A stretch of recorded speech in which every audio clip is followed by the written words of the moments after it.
ወመንፈስ ቅዱስ አሐዱ አምላክ አሜን። አባ ተክለ ሃይማኖት ውለታቸውን አስባችሁ የተደረገላችሁን ነገር አስባችሁ የምስጋናን ነዶ ተሸክማችሁ መጥታችኋልና አባታችን በረከታቸው ረድኤታቸው ከሁላችን ጋር ይሁን። አሜን አትሉም እንዴ? እንግዲህ እግዚአብሔር በምሕረቱና በቸርነቱ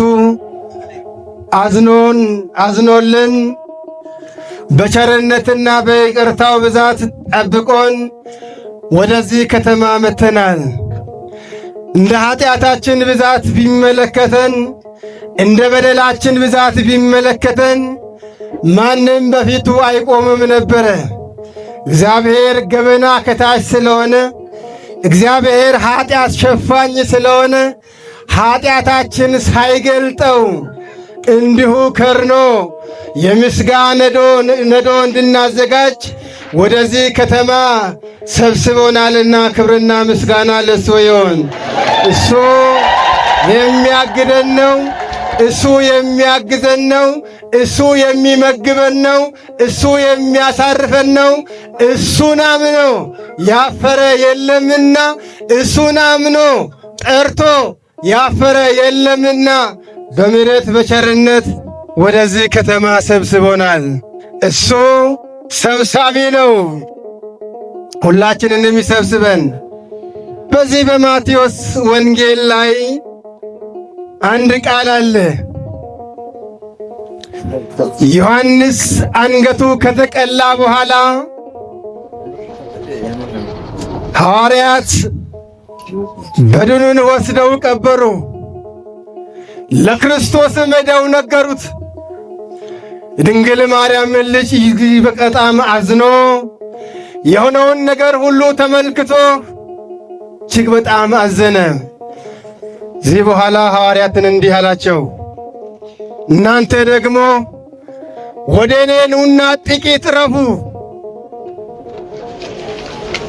ጥቂት ሊያርፉ የተጨነቁቱ በዓይናቸው እንባ የሞላላቸው እነዚያ በዮሐንስ ሞት ያዘኑ ሰዎች ወደሚያጽናናው አባት ወደ ክርስቶስ ተሰበሰቡ።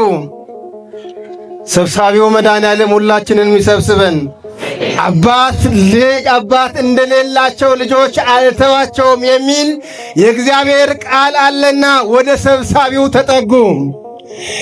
አላፊውም አደጋሚውም ክርስቶስ ወደ በረሃ የሚሄደውን ተመልክተው ብዙዎቹ ተከተሉ። ማድጋቸው የጎደለባቸው ሰዎች፣ የእጃቸው ነገር ያጠረባቸው ሰዎች፣ ያዘኑ ሰዎች፣ ማየት የተሳኑ ሰዎች፣ መራመድ የተሳኑ ሰዎች ወደሱ ሄዱ። ዞር ብሎ ተመለከታቸውና አዘነላቸው ይላል። የማያዝን አባት የለንም። በብዙ ነገር የእግዚአብሔር ቤተሰቦች አዝነናል። ትላንት ያዝነው ነገር ከእጆቻችን በወደቁ ቀን፣ ትላንት የኛ ነው ያልነውን ነገሮች ሁሉ ከኛ በሸሹ ቀን የማይሸሽ መድኃኔዓለም ሰብሳቢ ነውና አባት እንደሌላቸው ወዳጅ እንደሌላቸው ሰዎች የማይተው መድኃኔዓለም አይቶ ተመልክቶ አዘነላቸው። ደቀ መዛሙርቱን እንዲህ አላቸው። ደቀ መዛሙርቱ ወደሱ ቀርበው ወደ ሰብሳቢው ወደ ደግ አባት ወደ አድራሹ ወደ አሻጋሪው ቀርበው ጌታ ሆይ ወደ አንተ ተሰብስበዋል፣ ወደ አንተ መጥተዋል። አልቅሰው ነበሩ፣ ማየት ተስኗቸው ነበሩ፣ ተክዘው ነበሩ። ወደ አንተ መጥተዋልና ቀኑ መሽቷል። ስለዚህ የሚበላም የሚጠጣም የለም። ያለነው በምድረ በዳ ነው። የያዝነውን ነገር አልቆብናል፣ አልቆባቸዋል ብለው ተናገሩት ይላል። እግዚአብሔር ቤተሰቦች አልቅሳችሁ ለተክልዬ ማመልከቻ ይዛችሁ የመጣችሁ የእጃችሁ ነገሮች ሁሉ አልቆባችሁ እያነባችሁ የመጣችሁ ለሱ ለመናገር የመጣችሁ የእግዚአብሔር ቤተሰቦች ተጽናኑ። አባታችን አቡነ ገብረ መንፈስ ቅዱስ፣ አባታችን አቡነ ተክለ ሃይማኖት ያሻግራሉ ያሻግሩም። ወደሚያሻግረው አባት ጠጋ አሉና ያንን ነገር ተናገሩ። ያንተም የኔም ጉዳይ በነሱ እንዲያልፍ ይህንን የመከራ ደብዳቤ ተሸክመው ወደ ክርስቶስ ቀረቡ። የእግዚአብሔርን ቃል የተናገሯቸውን አንደኛዎቻቸውን አስቡ። የእግዚአብሔርን ቃል የሰዎችን ቃል አይደለም፣ የሌሎች የነገሮችን ቃል አይደለም፣ የሚያሳርፈውን፣ የሚያጽናናውን፣ የሚያሻግረውን የእግዚአብሔርን ቃል የተሸከሙትን ሐዋርያትን፣ አባቶቻችንን፣ ሊቃውንት፣ ነቢያትን የእግዚአብሔር ቤተሰቦች ወደ ልባችን፣ ወደ ማድጋችን ልናስገባ ያስፈልጋል። ከዚህ በኋላ ነው የእግዚአብሔር ቤተሰቦች ቀኑ መሽቷል። ቀኑን ማንጋት ወደሚችለው አባት ጠጋ አሉና የእግዚአብሔር ቤተሰቦች ቀኑ መሽቷል አሉ። የሚበላ ነገር የለም አሉ። የሚበላውንማ እናንተ ስጧቸው፣ ልጆች እንደሌላቸው ልጆች አልተዋቸውም ካሉ በኋላ የሚበላውን የሚጠጣውን ሰብሳቢው ደጉ አባት አብልቶ አጠጥቶ ሸኛቸው ይላል። እግዚአብሔር ቤተሰቦች ማድጋችን ጎሎብን ከተክሊ ጋር ልናወራ፣ ነገራችን ተበላሽቶብን የእጃችን ወድቆብን፣ ነገሮች ተገልብጦ ታሪካችን ተቀይሮ የእግዚአብሔር ቤተሰቦች የምስጋና ነዶ ተሸክመን ወደዚህ ከተማ የመጣን አለን። ክፍት ብሎን የመጣን አለን። የእግዚአብሔር ቤተሰቦች ተክሌ ደግሞ ታሪክ ይሰራሉ። አይሰሩም? ያማልዳሉ አያማልዱም? እስቲ እልል ብላችሁ እግዚአብሔርን አመስግኑ። የዋሉላችሁ ብዙ ሰዎች አሉ። የእግዚአብሔር ቤተሰቦች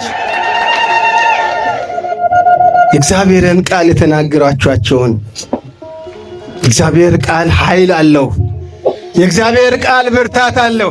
የእግዚአብሔርን ቃል ስትሸከሙ የእግዚአብሔር ቤተሰቦች እግዚአብሔርን እናያለን። መከራም ቢመጣ፣ ረሃብም ቢመጣ፣ ቸነፈርም ቢመጣ እንሻገራለን። ኢዮሳፌጥ አሞናውያን በሞዓብ ከተማ ተጠግተው ተሰልሰው ሳሉ አንዱ ሰው መጥቶ ልትወጋ ነው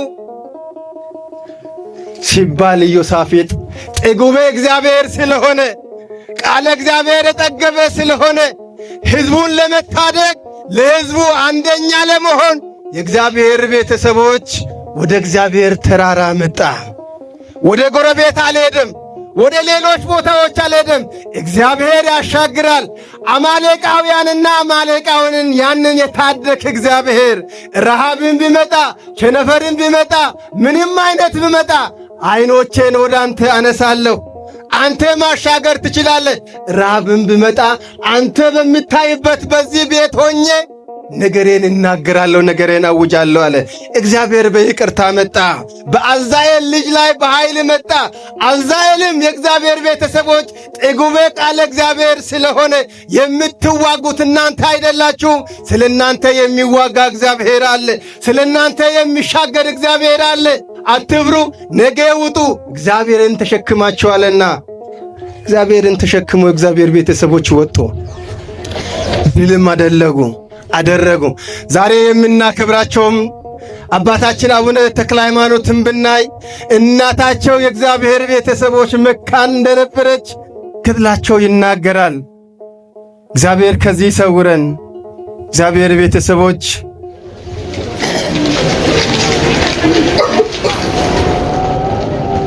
ስትጨነቅ ነበረችና እጅግ በጣም ስታዝን ነበረችና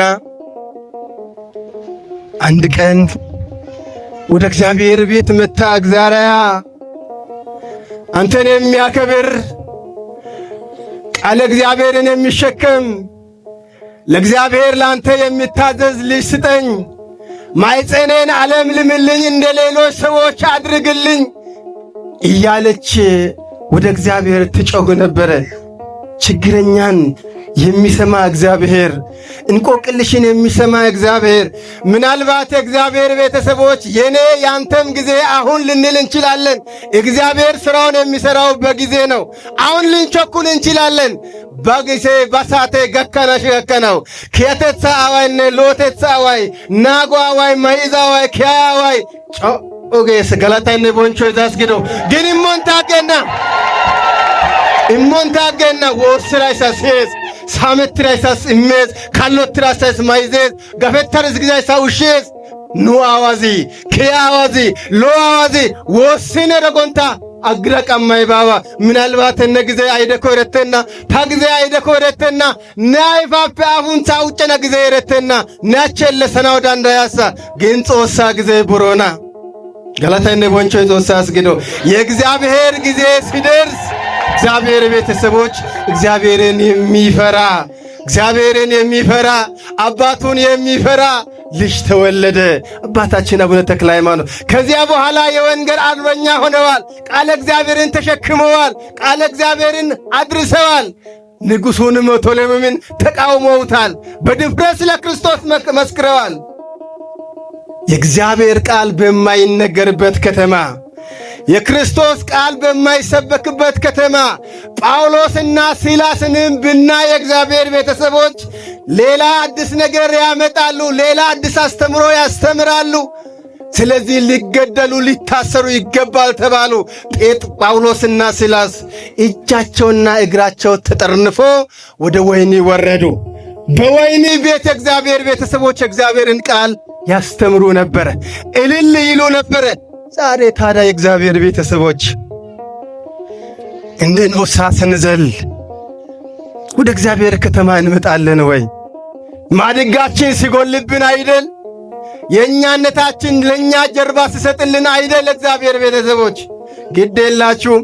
ሲጎልብንም ሲኖረንም ሲጠፋንም ሲጎልብንም ገላታይነ ቦንቾ እኔስ ጋናው ኮሽዜ ኮሸኔ አነ ገላታይነ ቦንቾ እኔስ ግዶ እንበል።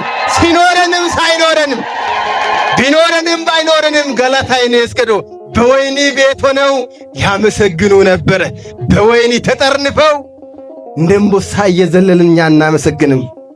እግዚአብሔር ቤተሰቦች አባታችን ተክለ ሃይማኖት በዚህ ሁሉ መከራ በዚህ ሁሉ ስቃይ መቶሎሚን የእግዚአብሔር ቤተሰቦች ተቃቁመው የእግዚአብሔርን ቃል ያስተምሩ የወንጌል አርበኛ ነበሩ።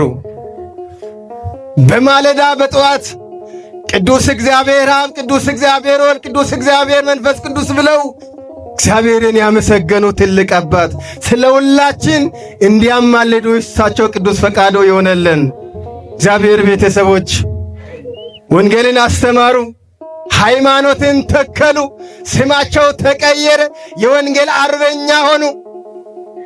ይህንን በረከት ልናገኝ ወደዚህ መተናል።